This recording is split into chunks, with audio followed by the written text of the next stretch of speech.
Kita sering mendengar bahwa dunia kerja kini lebih bebas dan fleksibel. Namun di Indonesia tahun 2026, ketika semakin banyak pekerja hidup tanpa kontrak tetap dan tanpa kepastian penghasilan, satu pertanyaan muncul.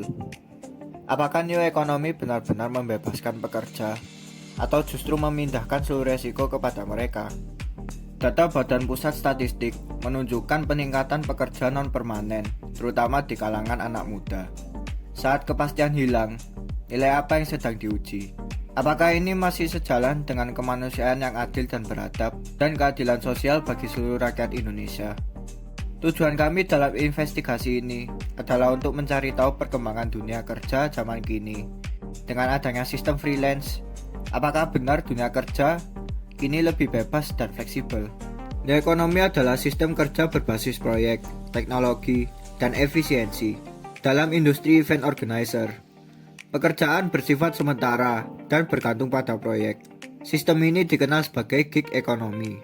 Bagi sebagian orang, ini peluang. Bagi yang lain, ini precarious work. Event itu tidak selalu ada. Kalau semua kru tetap, maka perusahaan tidak akan bertahan. Dalam logika bisnis, fleksibilitas menekan operational cost dan menyesuaikan market demand. Lalu, siapa yang paling menanggung resiko?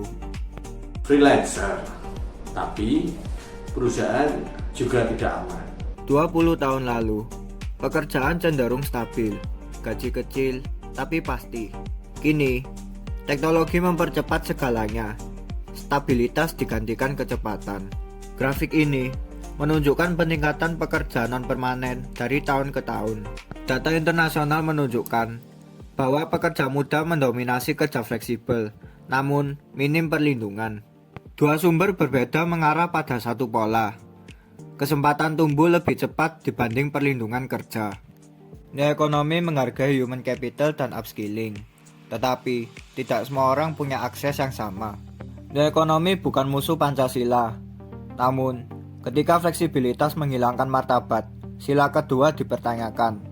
Ketika resiko ekonomi sepenuhnya ditanggung individu, sila kelima diuji. Tantangannya bukan menolak perubahan, tetapi memastikan perubahan tetap adil dan manusiawi. Jadi saya langsung bertanya saja. Siap, Itu pertanyaan saya yang pertama itu, bagaimana perubahan cara kerja di industri event organizer ini atau EO dan pekerjaan berbasis jasa dalam 10 atau 20 tahun terakhir ini, Pak? Pekerjaan EO berdasarkan 10 tahun terakhir. Nah, kalau di EO ini perubahan sangat drastis. Kalau dulu nih pekerjaannya itu orang memasang sebuah kegiatan, misalnya konser gitu ya, itu adalah bagian dari pekerjaan kita.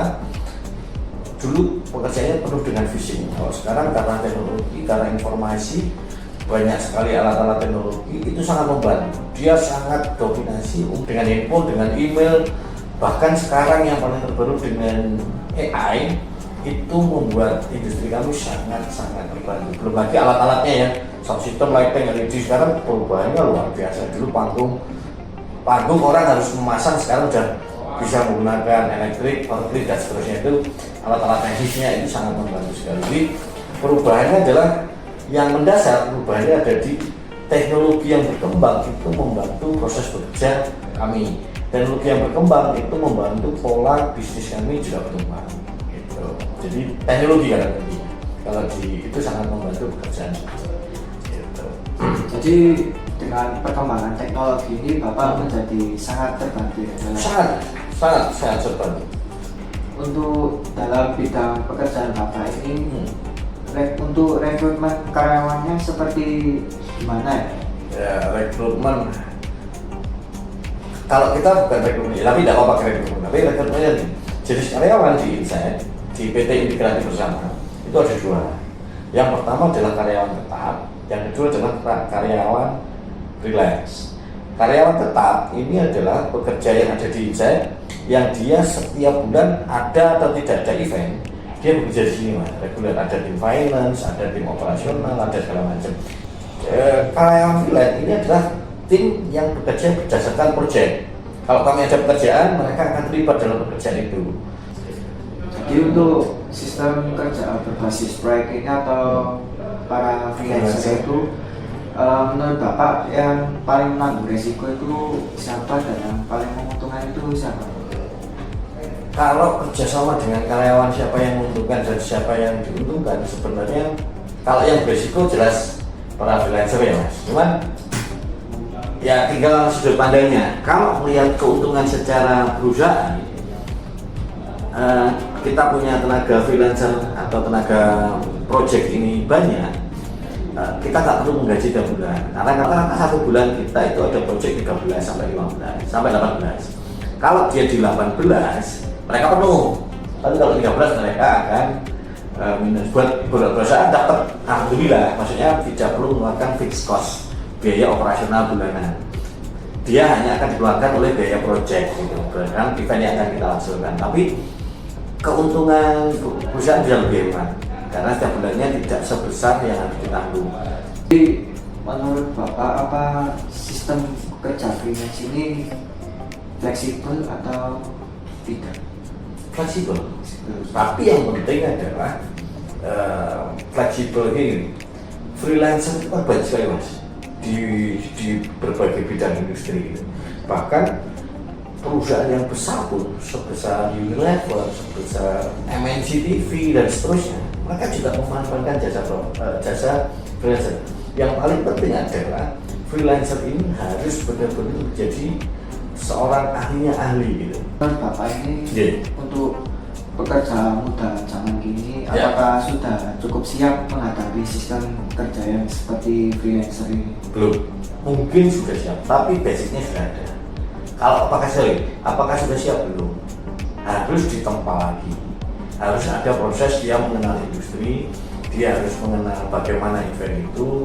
Saya itu ahli di bidang apa, di bidang desain, mau di bidang produksi, mau di bidang acara, mau di bidang talent management, mau di bidang ini yang ada di depan itu harus ada kedalaman. Apakah sudah siap? Belum, tapi punya kelebihan.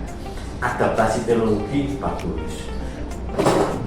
Kalau sistem ini terus berkembang, apa dampaknya bagi dunia kerja Indonesia? Menurut Bagus. Kalau di industri saya, ini kita kecilkan pembicaraan ini mengenai industri event. Di Indonesia ini mas, eventnya luar biasa. Sangat-sangat besar. Orang pemerintahan bikin acara, orang personal itu wedding, acara keagamaan ada tablik akbar, ada ini, kemarin ada acaranya NU, acara perusahaan ada gitu. Potensinya bagus, ke depan masih jauh lebih bagus. Menurut saya begitu, karena Indonesia itu budayanya luar biasa terhadap dunia budaya. Dugaan awal kami tidak sepenuhnya salah dan tidak sepenuhnya benar. Ekonomi membuka peluang, tetapi juga membuka kerentanan. Sebagai calon tenaga kerja, kita harus adaptif, kritis, dan sadar nilai. Karena inovasi seharusnya melayani manusia, bukan menggantikannya. Kerja